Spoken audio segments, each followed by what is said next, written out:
আসসালামু আলাইকুম প্রিয় দেশবাসী। আমরা রাজনীতি করি,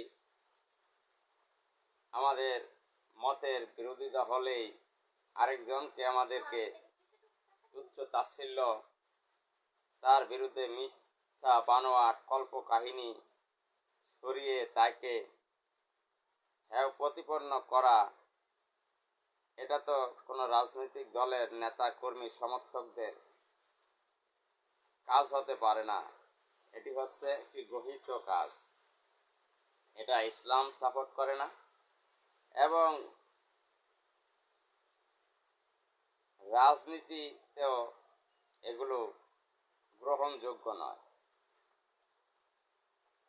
মতের বিরোধিতা হলেই তার বিরুদ্ধে আমার কুৎসা রটাইতে হবে, তাকে হেয় প্রতিপন্ন করতে হবে, তার মানহানি করতে হবে, ইজ্জত নষ্ট করতে হবে, তাকে নিয়ে ব্যঙ্গ করতে হবে, কার্টুন তৈরি করতে হবে।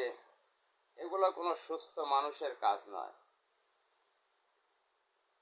আমরা বাংলাদেশে 92% মানুষ মুসলমান। আমাদের এই বাংলাদেশে ইসলামী আন্দোলন বাংলাদেশ, তারা এদেশে ইসলাম দেশ ও মানবতার কল্যাণের জন্য রাজনীতি করেন। তারা বাংলাদেশে আল্লাহ রসুলের দিন প্রতিষ্ঠিত করতে চান, তারা শরিয়া আইন কায়েম করতে চান। ইসলামী আন্দোলন বাংলাদেশের সাথে অন্যান্য দলগুলোর রাজনৈতিকভাবে মতপার্থক্য দূরত্ব থাকলেও অন্যান্য দল যারা করেন তারাও তো বেশিরভাগ দলই মুসলমান লিডার, তারা মুসলমান। এক মুসলমান আরেক মুসলমানের বিরুদ্ধে মিথ্যা বানোয়াট কল্পকাহিনী,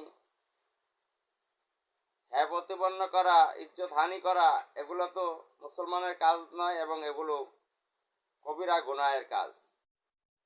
একজন লোক যা করেন নাই সেটা তার বিরুদ্ধে বলা, এটা হলো মিথ্যা তহমত দেওয়া। মিথ্যা তহমত কবিরা গুনার চাইতেও মারাত্মক। এই রমজান মাসের দিনেও রহমতের 10 দিন শেষ হয়ে গেছে, মাগফিরাত শুরু হয়েছে। রমজান মাস হচ্ছে আত্মশুদ্ধির মাস। এই রমজান মাস থেকে আমরা আত্মশুদ্ধি করে নিয়ে আমরা বাকি 11 মাস চলব।